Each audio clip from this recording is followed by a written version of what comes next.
Begin by creating a new organisation. Hover over the settings icon on the top menu and click on Organisation.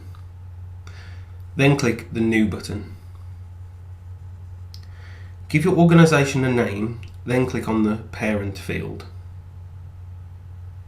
A box will appear with a tree of your organisations. Tick the top level checkbox, then click OK.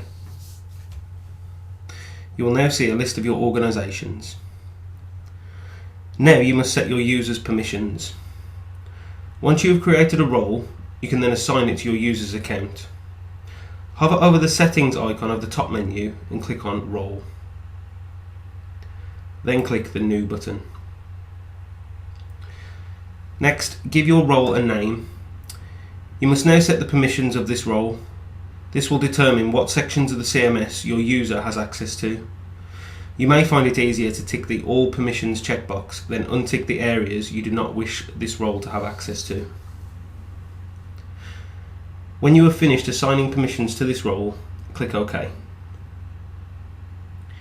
Now you must create a user for the organisation and assign the role. Hover over the settings icon of the top menu and click on User. Then click the New button. You are now creating a new user account. Begin by assigning a username and password. Please note, make sure to keep a record of your usernames and passwords, as you cannot view this in future, only reset it. When you click on the organisation field, you will have to select one from the organisations that you have created. Then click OK. Next, select the role that you have created from the drop-down list. Set the player type to Android or non-Android if you're using a non-Android product, the player control to All, and the user type to User. Then click OK. The final stage is to assign a player to an organisation. Hover over the Player section of the top menu, then click on Player.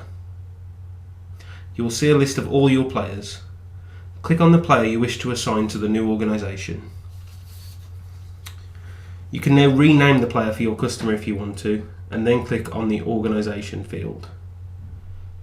Tick the checkbox of your new organisation, then click OK. To confirm that everything was done correctly, you can log into the new user account using the username and password that you assigned.